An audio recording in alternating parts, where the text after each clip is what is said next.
And so here I am, out networking. Not surprisingly to anybody who really knows me, I'm not the most natural of networkers. But guess what?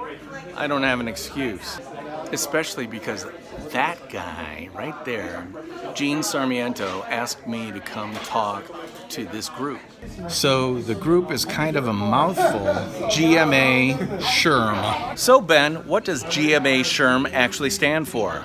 Greater Madison Area Society for Human Resource Management.